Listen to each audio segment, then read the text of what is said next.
Assalamu alaikum. This is our managerial economics 30th lecture, and today we are going to discuss oligopoly.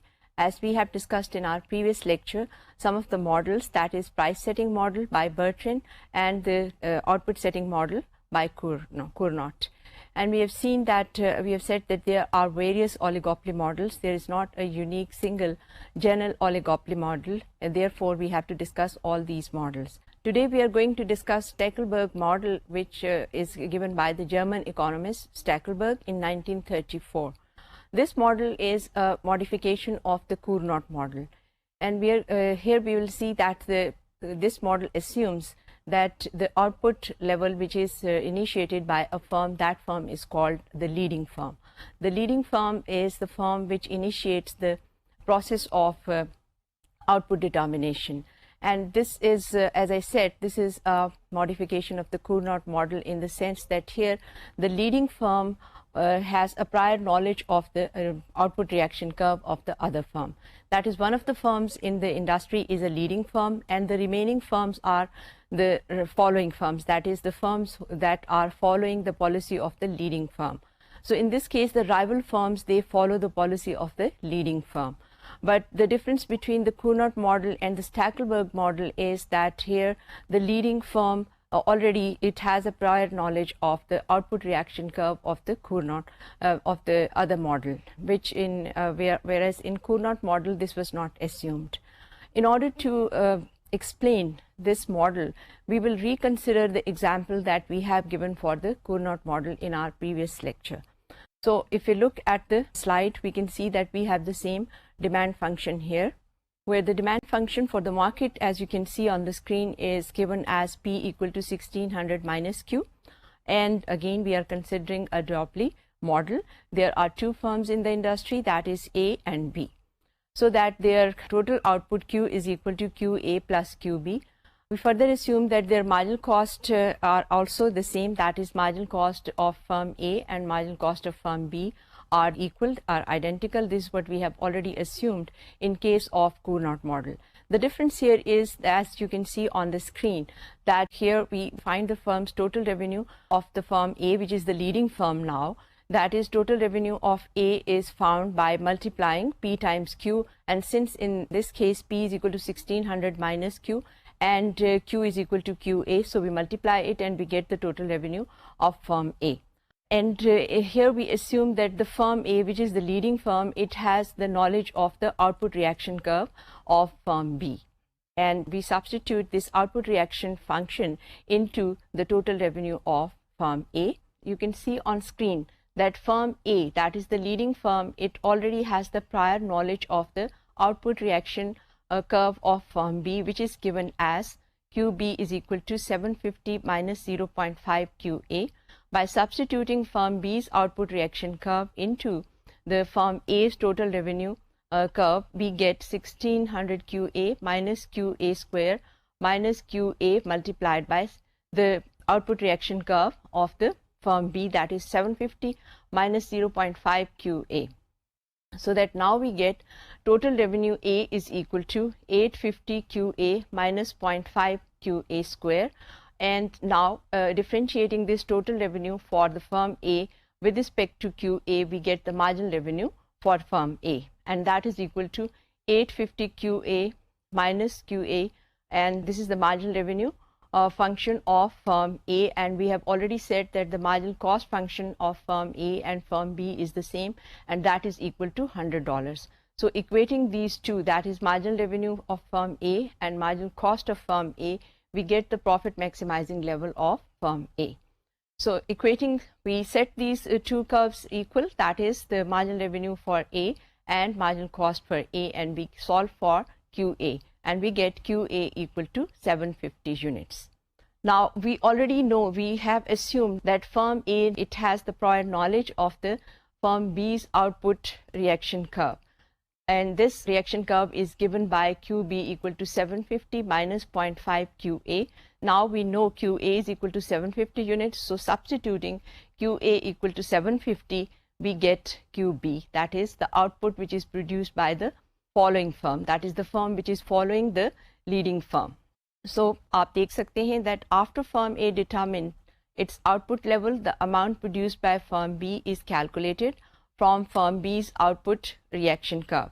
And as I said earlier, that QB is equal to 750 minus 0.5 QA, and since QA we have just now found that QA is equal to 750 units, इसमें हम substitute करेंगे and we solve for QB, and we find that QB is equal to 375 units. So this means that QA is producing, which is the leading firm, it is producing more output, that is 750 units, and the firm which is following this firm, the policy of this leading firm, that is the firm B, it is producing less output, that is equal to 375 units.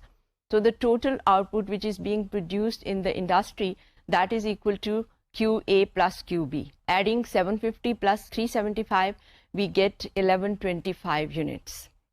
I think you remember that solving the Cournot model, that we have used the same data, and there we have found that the output which was produced in the market, the total output was equal to 1000 units. That is, the market share of each firm was equal, and each firm in that case was producing the same output, that is 500 units. But here, as you can see clearly, that is the leading firm, it has the first mover advantage, and that is the firm which is the first mover, and this firm has clearly a first mover advantage, and it is producing more output, that is 750 units, whereas firm B, which is following, that is producing 375 units. That this means that firm A, which is the leading firm in this case, or the first mover, it is producing twice as much output as firm B. Once we find the output level that is produced by the two firms, which is equal to 1125 units, we can see that Stackelberg market equilibrium price is, we substitute Q equal to 1125 units into our demand function, which was P equal to 1600 minus Q. So substituting this, we get the Stackelberg equilibrium price, which is equal to $475. अगर आपको याद होगा तो Cournot model में हमारी जो price थी, that was equal to $600 per unit. Here the price is lower, which is equal to $475. So if here, as I said earlier, that this model, that is Stackelberg model, it shows clearly the first mover advantage of one firm over the other firms. And we have seen here that the total output which was produced in Cournot model, we have used the same data here. The total output is larger than Cournot model, and price is lower, which is $475. So we can say that if all the firms are happy, that is the leading firm, they are happy with the decisions of the leading firm, the firms, those who are following the leading firm, and they accept the pricing policy and the output policy of the leading firm, in that case a short run equilibrium is obtained in the market, that is a stable equilibrium. But this stable equilibrium is achieved when all the firms are following the leading firms. If they do not follow the leading firms, and supposing there are only two firms in the market, then firm A is the leading firm, okay? But if firm B refuses to accept this role, and firm B also wants to be a leading firm, in that case a price war will ensue.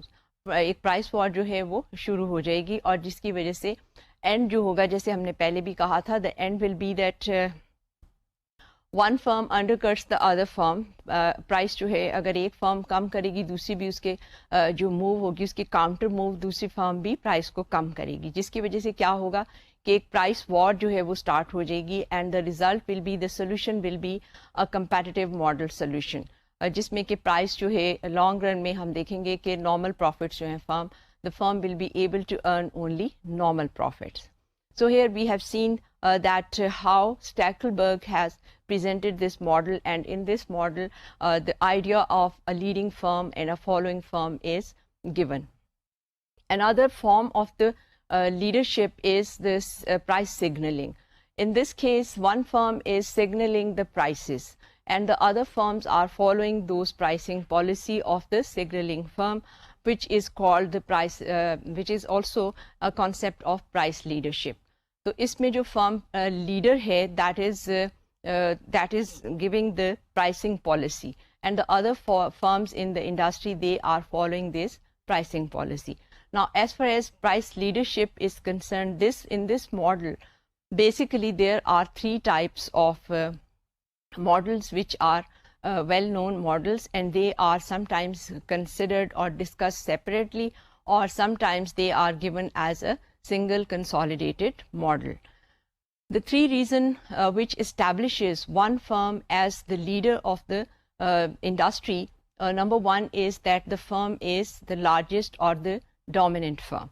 Largest in the sense that it has huge cost, it has huge scale economies, and the other price leadership form could be that the firm is the lowest cost. The firm has lowest cost, that is, it is the most cost effective firm. तो cost efficient है, और पहली reason जो हो सकती है price leadership एक firm को जो मिलती है, पहली रीज़न जैसे मैंने बताई that it is the largest, इस size is the largest and it is the dominant firm. जैसे कि नेचुरल ओलिगोपोली एक जो है रिजल्ट इसका होगा, और इसकी वजह से ये फर्म जो है नेचुरली डोमिनेट करेगी दूसरी फर्म्स को. और दूसरी रीज़न हमने बताई है कि its cost is the lowest in the market, and third is that a firm is considered to be a barometric firm. Well, as far as the first two reasons are concerned, sometimes, as I said, that all these three are considered as a single model, or there are some textbooks where you can find that these are discussed as separate models. यहाँ पे हम इनको एक single model के तौर पे जो है आपके सामने रखेंगे. The third form of the market leadership is, as I said, that one firm is considered to be a barometric firm. Barometric in the sense that it is playing the role of a barometer. The way a barometer signals weather conditions, here this firm is signaling prices, and the rest of the firms are following the pricing policy of this firm. और इसमें ये है कि एक वजह से या दूसरी वजह से, या ये कि जो इसका पास्ट एक्सपीरियंस है उस वजह से इस फर्म को बैरोमेट्रिक फर्म जो है वो कंसिडर किया जाता है. That is the firm which can predict prices और forecast prices accurately. So it is the accurate decisions or pricing policy of the firm which establishes this firm as a price leader, and the other firms in the market, they follow this price leader. जिसमें कि ये जो price leadership है इसमें ज़रूरी नहीं है कि फ़र्म जो है वो कॉस्ट एफिशिएंट हो या इसका साइज़ बहुत बड़ा हो. इसमें जो है इसका पास्ट एक्सपीरियंस काउंट करता है, and this is also not necessary that the firm belongs to the same industry. It is quite possible that firm belongs to some other industry. For example, if we are taking the example of automobile industry, then it's quite possible that a firm from the steel industry is playing the price leadership role. That is, it is considered to be the barometric firm, which means that it has the sense of an accurate sense of prediction and forecasting due to its past experience in this field. So इसमें एक ये है, और जैसे मैंने पहले कहा कि हम इन सबको लेके जैसे different जो ये models हैं price leadership के, that is when the firm is the dominant firm, when it is the most cost efficient firm, and when the firm is considered as barometric firm.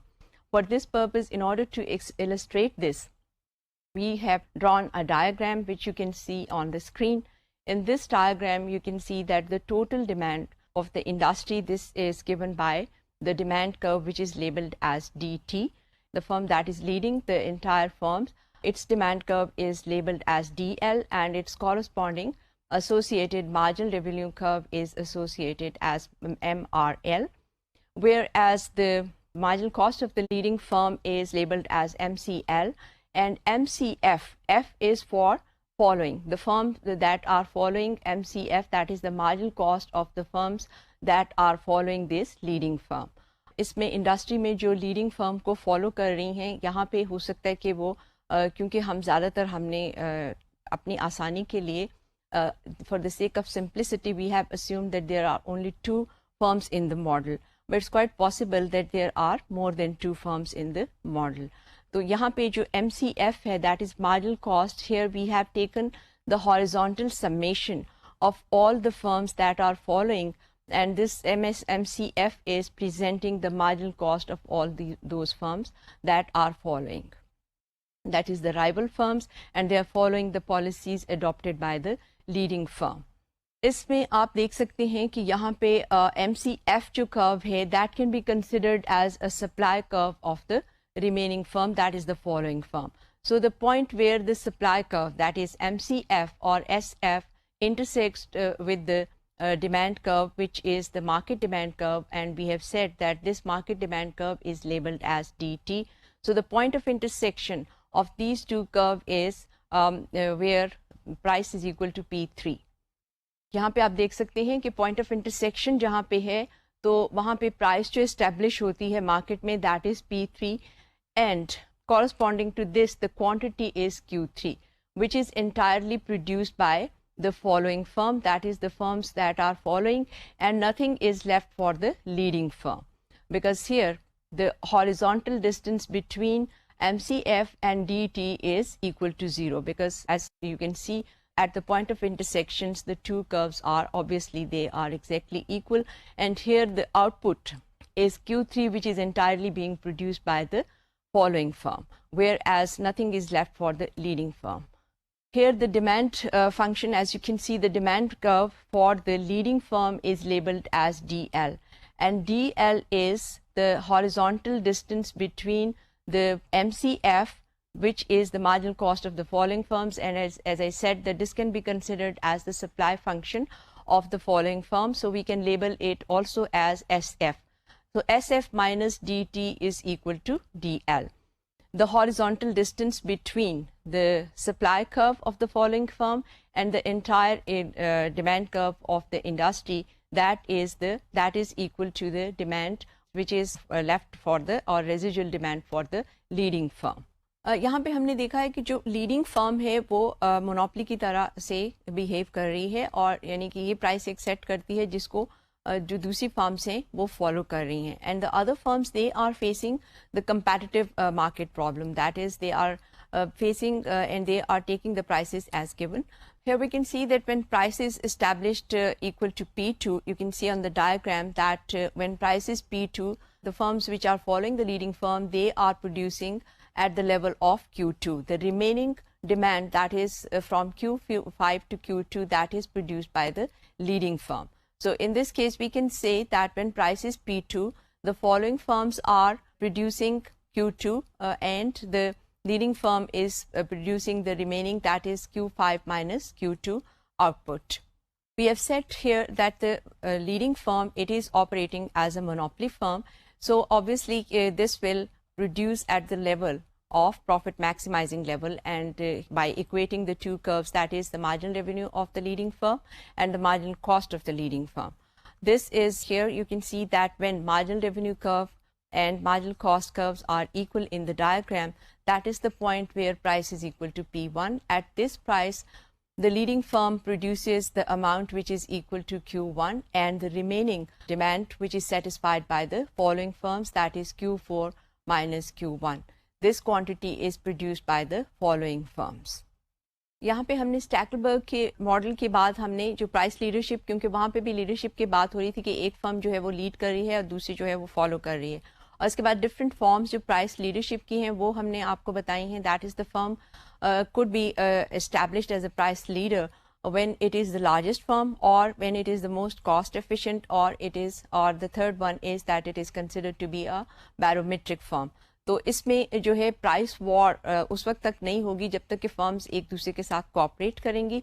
लेकिन अगर फर्म जो है, अगर market में दो firms हैं, let's say A and B, and A considers itself as a price leader, B also consider itself as a price leader, they want to play the role of a leader. तो उस सूरत में जैसे मैंने पहले कहा कि price war जो है वो शुरू हो जाएगी, और इस तरह से फर्म्स एक दूसरे को अंडरकट करती जाएंगी, और अल्टीमेटली जो उनका above normal profit है वो ख़त्म हो जाएगा. That is they will no more be earning the economic profit, and they will earn only normal profit as they would earn in a competitive market. Just as we have seen in this diagram in our previous slide, हमने देखा था कि जो यहाँ पे आपके following firms थी, they were equating their prices to marginal cost. तो इस तरह से यहाँ पे हमने देखा कि इस मॉडल में लीडिंग फर्म जो है वो अपने प्राइस और आउटपुट को डिटर्मिन करती है, just like a monopoly firm, and the remaining firm are following the leading firm. Next, we are going to consider a very important oligopoly model, which is known as kink demand model or Sweezy model. This model was presented in 1939 by Harvard economist Paul Sweezy. Basically, this model explains why the prices are rigid, and they throw light upon this subject that about the price rigidity or the price stickiness. इसमें जो basically इसमें जो model जो है वो discuss किया गया है, एलैबोरेट जो किया गया था वो ये था कि प्राइसेस जो हैं why they remain rigid over an extended period of time for monopoly firms or for the oligopoly firms. तो इसमें बेसिकली ये जो oligopoly मॉडल है इसमें हम किंक्ड डिमांड कर्व जो है उसको देखेंगे, और इसका जो बेसिक असम्पशन है पॉल स्वीजी का बेसिक असम्पशन ये था that firms they follow the price cuts but they do not follow price increases. That is whenever one firm in the market increases its price, the other firms will not follow it. But when one of the firms cuts its price or decreases its price, the other firm will also follow this price cut. The reason is that they want to retain their market share. क्योंकि अगर एक firm ने price जो है वो कम की है तो दूसरी फर्म्स अगर प्राइसेस कम नहीं करेंगे, they will lose their customers to the firm that has decreased its price. So here the basic assumption is that the firms in the industry, they will follow the price decreases but they will not follow the price increases. That is this assumption. This is basically this assumption which creates a kink in the demand curve. That is, there is a sharp kink in the demand curve, so that the demand curve has two segments. One segment is which is fairly elastic, that is the segment which is above the kink, and the other segment which is below this kink, that shows that the price is the demand is less elastic. So इसमें जो basic जो assumption है कि firms जो हैं वो price cut को quickly follow करेंगी, लेकिन जब price increase करेगी एक firm तो वो उसको follow नहीं करेंगी. और इसकी क्या reason है? क्योंकि जिस फर्म ने प्राइस इंक्रीज की है, let's say firm A has increase its price, so firm B will not increase its price. Why? Because इसमें क्या होगा कि जिस फर्म ने प्राइस इंक्रीज की है it will lose its customers to firm B, so that customers will shift to firm B. वो switch over कर जाएंगे फर्म बी जिसने अपनी प्राइस को इंक्रीज नहीं किया. So basically this is the important assumption and this is the core of this model कि यहाँ पे ये assume किया जाता है कि firms जो हैं price cuts को follow करती हैं लेकिन price increases को follow नहीं करती हैं, जिसकी वजह से जो demand curve है which an individual oligopoly firm is facing, that is a kinked demand curve. That is, there is a sharp kink in the demand curve, and above the prices which are above this kink, they represent there the slope of the demand curve is different from the demand curve which falls below this kink. This is what you can see on screen. In this slide we can see the demand curve which has a sharp kink, that is the kink demand curve, and it is associated with a marginal revenue curve which is not a continuous curve. Why? The reason is the demand curve has a kink, and when a curve has a kink, mathematically we say that at the point of kink the function is not defined. So as a result we can see that the associated marginal revenue curve, it has a discontinuity at the point which corresponds to the point which is the kink of the demand curve. So यहाँ पे आप देख सकते हैं clearly कि demand curve जो है उसमें एक kink है और इस kink के corresponding जो marginal revenue curve है उसमें वहाँ पे discontinuity है, और आप देख सकते हैं कि demand curve को जो segment marginal revenue curve का correspond कर रहा है kink से पहले उसमें डिसकंटिन्यूटी आती है, और फिर दूसरा सेगमेंट जो है वो डिमांड कर्व जो किंक के बाद है यानी किंक से नीचे, उसको मार्जिनल रेवेन्यू का वो पोर्शन जो है वो सेगमेंट कॉरस्पॉन्ड कर रहा है. We have shown here two marginal cost curves, that is MC1 and MC2.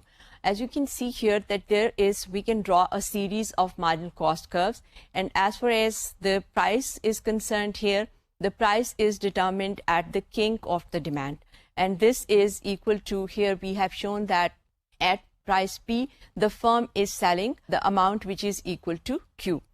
तो इसमें ये जो मार्जिनल कॉस्ट कर्व्स हैं हमने ड्रॉ किए हैं 1 and 2. Here we can show that when the marginal cost curve rises or falls, it does not have an effect on the price. The price will remain the same. This is how the price stickiness or price rigidity is reflected by this model, and this is what basically the purpose of this model was to elaborate or to illustrate why the prices are rigid over an extended period of time for monopolies and for oligopoly market structures. तो यहाँ पे clearly हम देख सकते हैं कि अगर MC1 है जो कि अपर लिमिट है मार्जिनल रेवेन्यू कर्व की जो डिसकंटिन्यूटी है वहाँ पे टच कर रहा है, और जो MC2 है वो लोअर लिमिट को टच कर रहा है, लेकिन यहाँ पे प्राइस जो है वो चेंज नहीं होगी. So this means that here the firms are not going to change their prices although cost and market demand conditions are changed, and these firms are not induced to change prices. They keep their prices constant, and they prefer to compete on the basis of non-price factors such as quality, advertising and service. So prices को वो change नहीं करेंगे. हालांकि cost जो है जैसे मैंने पहले कहा कि वो rise या fall कर सकती है यहाँ जहाँ पे gap है marginal revenue curve में, और उसमें हमने देखा है कि प्राइसेस जो हैं वो चेंज करने की उनकी जो टेंडेंसी है वो नहीं है, और यही चीज़ जो है वो एक्सप्लेन करती है कि प्राइसेस जो हैं वो क्यों रिजिड होती हैं ज़्यादा अरसे के लिए, जबकि कॉस्ट और डिमांड कंडीशंस जो हैं वो चेंज हो रही हैं. So this can be explained with the help of a numerical example. Here we have two demand functions. Why?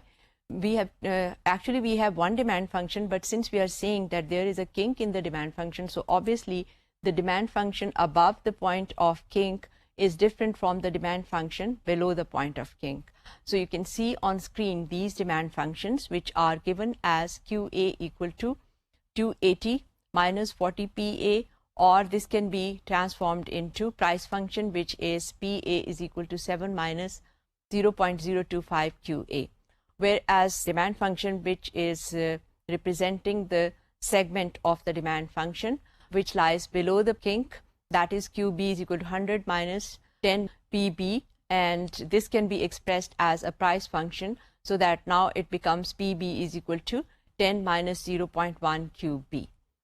The total cost of the firm is given as 2Q plus 0.25 Q square, and differentiating this with respect to Q, we get MC, which is marginal cost, and you can see it on the screen that we have calculated it as MC equal to 2 plus 0.05 Q. Similarly, we can easily find the total revenue for the demand segment, that is A, and the demand segment B. Total revenue A is PA multiplied by Q, and similarly we can get total revenue for the demand segment, which is presented by B.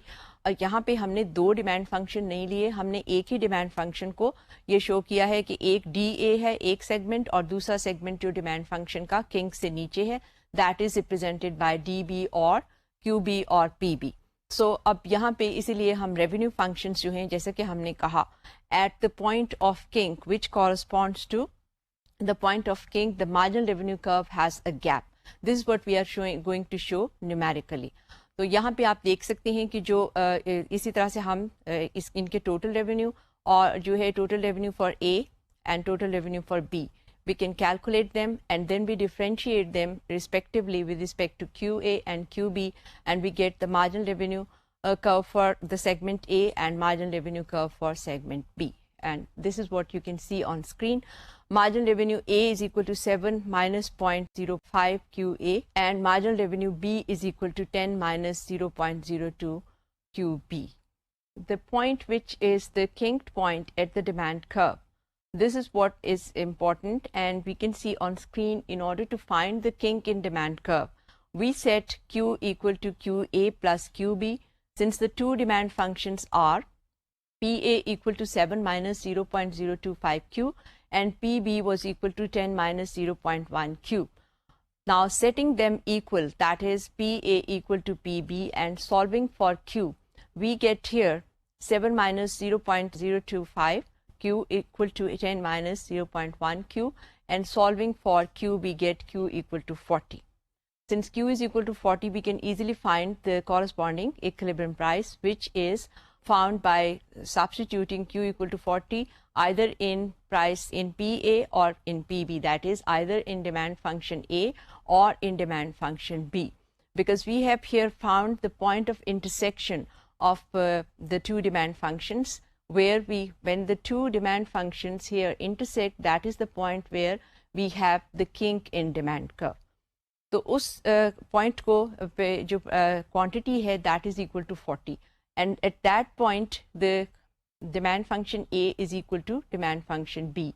So at that point we can substitute either in demand A or in demand B the quantity that we have found here, and we will be able to find the equilibrium price.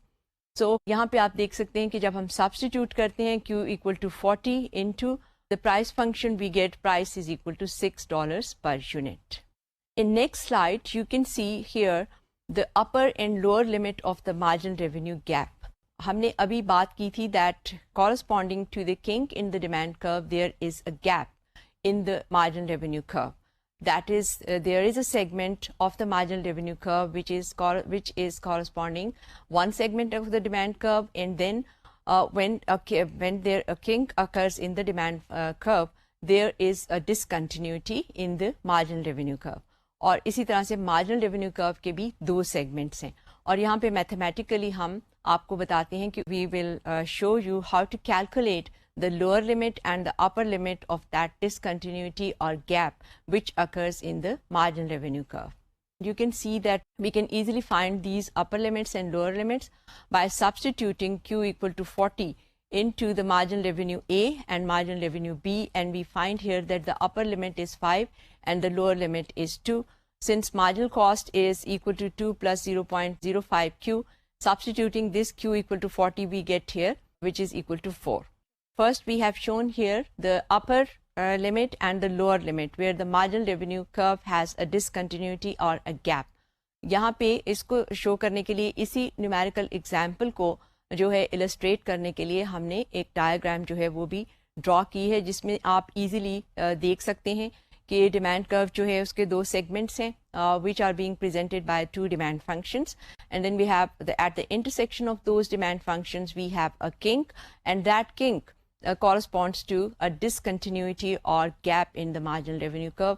As a result, there are two segments of the marginal revenue curve too, and here we have calculated the upper limit and the lower limit of that discontinuity. और यहाँ पे हम देख सकते हैं, आप अभी next screen में देखेंगे डायग्राम में कि ये जो discontinuity है, this is from the lower limit is 2 and the upper limit is 5. Since we have found here prices, the equilibrium price, the equilibrium quantity, and we also have the cost function, the total cost function, so we can easily find the total profit of this oligopoly firm, which is total profit of the firm here is total revenue minus total cost, and total revenue is price times quantity. We have already found the equilibrium price, which was $6 per unit, and the equilibrium quantity, which was equal to 40 units. So multiplying these two, we get total revenue, and then subtracting from it the total cost, which is equal to 40 into the total cost function, and we get, simplifying this, we get total profit of the function, that is the maximum profit at price $6 and 40 units of quantity. Profit is equal to $120. Next screen में, जैसे मैंने आपसे कहा है, next screen पर आप देख सकते हैं कि जो हमने अभी मॉडल जो है मैथमेटिकली सारा एक्सप्लेन किया है, the calculations that is where the kink occurs, and corresponding to this kink in the demand curve, how we can show the discontinuity or gap in the marginal revenue curve. This is what is shown here in this diagram. यहाँ पे हमने exactly जो पहले हमने diagram आपको दिखाई थी, this is the same diagram, but here we have illustrated this numerical example here. As you can see that the original demand curve is labeled as D, और यहाँ पे A, B, C जो points हैं वो demand, और A, B जो portion है demand curve का which lies above the kink point, that corresponds to the marginal revenue curve. जो उसका segment है वो A, G है, और इसके बाद discontinuity है from G to B. There here we can see the discontinuity, और जैसे कि आप देख सकते हैं कि उसमें जो lower limit है that is 2 and the upper limit is 5. That shows the discontinuity in the marginal revenue curve. In the other segment of the marginal revenue curve corresponds to the demand function which is below the kink point. और यहाँ पे आप देख सकते हैं कि equilibrium price जो है, the price that is prevailing in the market, that is equal to $6 per unit and the corresponding equilibrium quantity is 40 units. यहाँ पे जैसे पहले मैंने कहा कि बेसिकली ये मॉडल जो है प्राइस रिजिडिटी को शो कर रहा है, और यहाँ पे आप देख सकते हैं there is a series of marginal cost curves.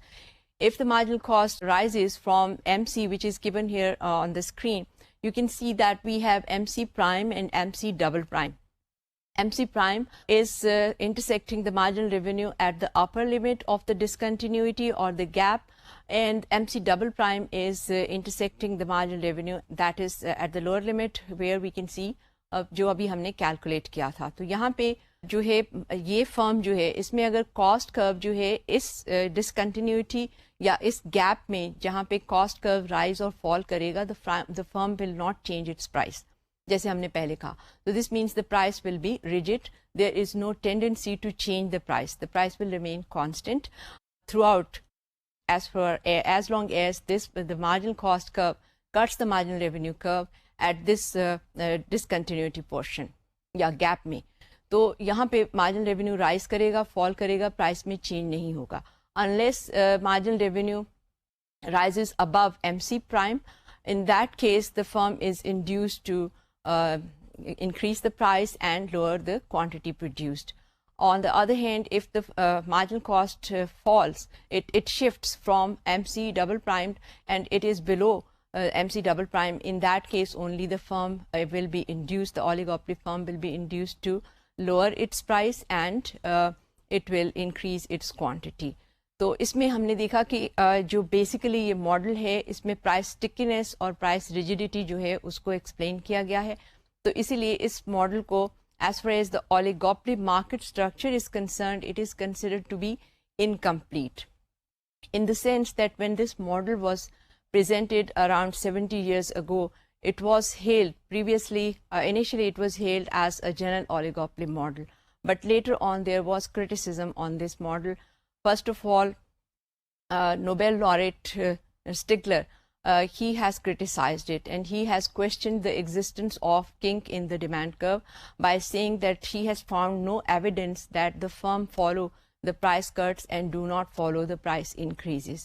So ये एक serious इसमें criticism है. The other criticism is that okay, if this model can rationalize the price rigidity, तो इसमें जो main point है कि kink जो है, that is, even if it is able to explain that why the prices are rigid, why the prices are sticky, why the prices do not change, but the other thing which is very important is that it is not explained how this kink in the demand curve occur, at what price this kink in the demand curve occur in the first place. So there are serious criticism for this model and therefore we cannot consider this model as a complete model which explains or describes the oligopoly behavior.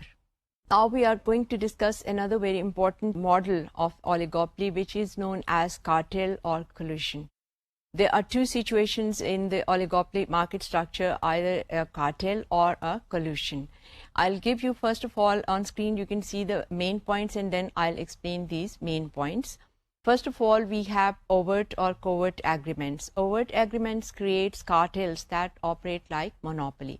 यहाँ पे जो ये overt agreements हैं वो explicit agreements हैं, जिनको कि आप देख सकते हैं कि international scenario में ज़्यादातर ये वाले जो हैं agreements, and the most well known obviously is the cartel here, as you can give the example, is OPEC, that is the oil producing organization of oil producing and exporting countries. तो cartel जो है इसकी सबसे ज़्यादा example यही coat की जाती है ओपेक की, लेकिन इसके अलावा दुनिया में और बहुत से कार्टेल्स हैं या कोल्यूशंस हैं, डिफरेंट उनकी फॉर्म्स हैं, जिसमें कि आप देख सकते हैं कि सक्सेसफुल जो ओवर्ट या कोवर्ट कार्टेल्स हैं उसमें कोका है, टी है, कॉफ़ी, और इसी तरह से टिन, और ये सब जो हैं ये भी अंडरलाइंग इनके भी ये कार्टेल अरेंजमेंट की तरह ही बिहेव कर रहे हैं और ये भी काफ़ी सक्सेसफुल हैं. इसी तरह से एग्रीकल्चरल प्रोडक्ट्स में जो मिल्क है, there this product is marketed under cartel like arrangements. Well, the other point is here, as you can see on screen, that collusion exists when firms reach a secret covert agreements. Here these agreements are not explicit, they are implicit, tacit, or they are secret agreements. The firm have a secret agreement, उनकी एक understanding होती है जिसके मुताबिक वो जो है pricing policy को फॉलो कर रहे होते हैं या यहाँ पे जो भी वो पॉलिसी आउटपुट के लिए फॉलो कर रहे होते हैं. As far as the enforcement problem is concerned, that is the enforcement of cartels and collusions. Cartels are typically short-lived because coordination problems often lead to cheating. Cartel subversion can be extremely profitable. Detecting the source of secret price concessions can be extremely difficult. It depends on the member of the cartels. That is, if it is only a 2-member cartel, then it's very easy to detect the cheating member. जो भी member cheat कर रहा होगा वो price को undercut कर रहा है या अपनी जो उसके कोटा उसको दिया गया है production उससे ज़्यादा sale कर रहा है, तो उसमें cheat करने वाले को आसानी से detect किया जा सकता है. But if the members of the cartels of the cartel are large, that is, let's say 20 member, then in that case it becomes very difficult to detect the cheating party. In case of cartels, it depends on the members, and also as we look at the policy, that is as far as the output is concerned, the profits are concerned, और pricing जो है वो cartel में जो है वो resemble करती है monopoly के market को. लेकिन यहाँ पे डिपेंड करेगा. और इसी तरह से जो कोल्यूशन है जिसमें हमने कहा कि जो इम्प्लिसिट एक एग्रीमेंट हो जाएगा फर्म्स में जो कि एक्सप्लिसिट नहीं है, एक्सप्लिसिटली नहीं है, ज़्यादातर ये इंटरनेशनल मार्केट में होते हैं और ये इसलिए बहुत ज़्यादा जो है एक्सप्लिसिटली नज़र नहीं आते because they are illegal in the US and in the most part of the world, but there are many parts of the world where these are allowed, these are legal. तो वहाँ पे ये है कि different countries जो हैं उनके anti trust laws हैं जो कि इनको इलीगल कहते हैं. जैसे कि इसमें दोनों जो हैं कुछ कंट्रीज़ में जो है ये कार्टेल और कोल्यूशन दोनों ही इलीगल समझे जाते हैं, लेकिन कुछ कंट्रीज़ हैं जिनमें इसकी इजाज़त है and they are considered to be legal. तो इस वजह से इसमें जो क्योंकि इसकी रीज़न ये है कि कार्टेल जो है उसमें different firms they behave like a monopoly. वो अपनी प्राइस जो है सेट करते हैं मोनोपली की तरह और उनके प्रॉफिट जो हैं वो भी अबव नॉर्मल होते हैं. तो इसमें जो हम इसको एक्सप्लेन करने के लिए हम एक डायग्राम यहाँ पे आपको दिखाते हैं जिसमें कि हमने अस्यूम किया है कि जैसे कार्टेल जो है उसमें उसके डिफरेंट टाइप्स हैं. एक सेंट्रलाइज्ड कार्टेल है, फिर मार्केट शेयरिंग कार्टेल है, और जहाँ तक कोल्यूशन है उसकी भी डिफरेंट फॉर्म्स हैं कि फर्म्स जो हैं वो कभी प्राइसिंग पॉलिसी के ऊपर उनके कोल्यूशन होते, दे कल्यूट, एंड समटाइम्स उनकी जो आउटपुट पॉलिसी होती है जैसे कि कोटा वगैरह डिटर्मिन कर दिया जाता है, और फिर उनके जो प्रॉफिट्स हैं वो जो शेयर है उसको भी किस तरह से डिटर्मिन करना है. ये सब डिफरेंट फॉर्म्स जो हैं को कार्टेल की या कोल्यूशन की उसमें ये डिटर्मिन किया जाता है. As far as cartel is concerned, you can see on screen that here we are assuming that there are two firms in the market, that is firm A and firm B, and अगर हम यहाँ पे assume करें that we can see here that the sum of their marginal cost, that is the horizontal summation of the marginal cost curve, is shown as sigma MC, that is the sum of the marginal cost of industry, which is shown on the right panel पे अगर आप देखते हैं तो.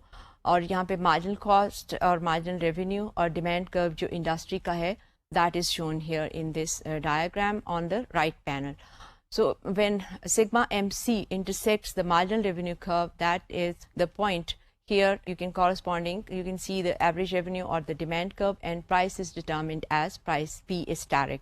The profit maximizing level of output is determined by the marginalistic rule, that is the marginalistic rule where marginal revenue is equated to marginal cost. As you can see on screen, this profit maximizing level of output is equal to X and the corresponding price is P is tariff. As far as the individual firms are concerned, यहाँ पे आप देखें जो individual firms हैं they determine their optimal outputs by equating their respective marginal cost to the industry marginal cost.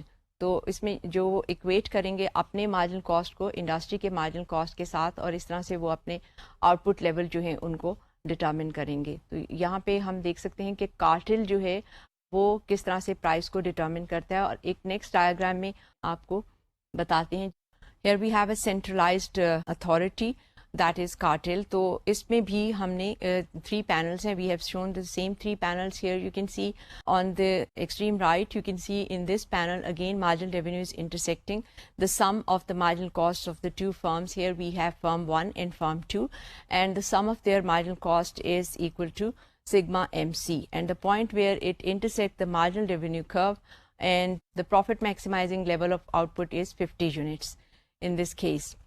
Here, as I said, that we have 2 firms in the industry, that is firm 1 and firm 2, and the cartel जो यहाँ पे centralized जो authority है उसने जो price यहाँ पे determine की है और जो quantity है वो है 50 units, and the price is determined as $8 per unit.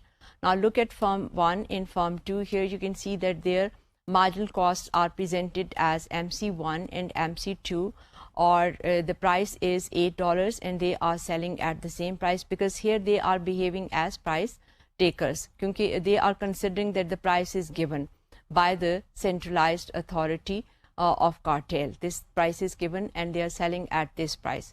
At this price, that is $8 per unit, firm 1 is allocated, as you can see on screen, 20 units, and firm 2 is allocated 30 units. यानी कि इनका जो production Kota है वो centralise जो authority है उसमें firm 1 को 20 यूनिट्स दिए गए हैं और फर्म 2 जो है उसको 30 यूनिट्स दिए गए हैं. If at this production, if MC1 is greater than MC2, then in that case production is shifted from firm 1 to firm 2. तो इस तरह से until MC1 is equal to MC2, and you can see on screen here that at this price firm 1 earns profit which is equal to B1 F1, that is $1 per unit, and total is $20, which is shown by the shaded area. And the firm 2 at this price and quantity, it earns the profit which is equal to B2 F2, and it earns $2 per unit, and total is 30 multiplied by 2, that is $60, which is shown again by the shaded area. तो इस तरह से cartel जो है वो हम देख सकते हैं that it is behaving like a monopoly. Prices जो हैं वो डिटर्मिन की जाती हैं by the centralize authority, and then the output level जो है वो अपने कॉस्ट के अकॉर्डिंगली फर्म्स जो हैं, इंडिविजुअल फर्म्स, वो उनको डिटर्मिन करते हैं, और इसके बाद उनका जो प्रॉफिट है वो किस तरह से शेयर होगा वो भी सेंट्रलाइज्ड अथॉरिटी जो है वो करती है. At the end of this lecture, we give here a brief oligopoly model comparison. As you can see on screen that we have modeling oligopoly. We can see that modeling oligopoly is difficult. Why is it difficult? As we have said earlier that there are various models. बहुत सारे models हैं. It's quite rich. The literature is quite rich as far as we can see that there are various oligopoly models which are available. But none of these models can be considered as a complete model, because each model focuses on one aspect and overlooks the other aspect of the market structure. That is why we cannot say that such and such market is a complete model for oligopoly. Here we can see the models that we have discussed here. Cournot model does not incorporate output reactions of the other firm, and Bertrand model does not incorporate price reactions. Stackelberg model, we have seen that this is an improvement over the Cournot model and the Bertrand model, and it explains first mover advantage but does not explain counter moves. जैसे कि हमने वहाँ पे discuss किया था that it gives significantly the impact or the impact of the first mover advantage, but then it does not consider the counter moves by the other firms. As far as Sweezy model is concerned, we have already said that basically it explains the reasons why the prices are rigid, and it in that sense this also cannot be considered as a complete model. तो यहाँ पे हमने different जो models जो well known models हैं oligopoly के वो तकरीबन हमने सब कंसिडर किए हैं. कूर्नॉट मॉडल इसमें शामिल है और बर्ट्रैंड मॉडल है, दोनों फ्रेंच इकोनॉमिस्ट हैं. Then German economist Stackelberg model हमने डिटेल में कंसिडर किया, और इसके बाद पॉल स्वीजी का मॉडल कंसिडर किया. And then we have consider different forms of price leadership और कार्टेल, और इसके अलावा हमने कोल्यूशन जो है ये सब ओलिगोपोली के डिफरेंट फॉर्म्स जो हैं वो ये डिस्कस किए हैं. डिफरेंट मॉडल सब डिस्कस किए हैं, लेकिन इसमें कोई भी ऐसा मॉडल नहीं है जिसको हम ये कह सकें कि that gives a complete picture of oligopoly market structure. since there are few, and the reason is that there are few firms and those firms are interdependent, and this interdependence creates an uncertainty in the oligopoly market. और इसी तरह से और इसी वजह से since the firms are few, that is their number is few, this creates a game like situation. That is why in our next lecture we are going to consider game theoretic approach of oligopoly. Till then, Khuda Hafiz. Thank you.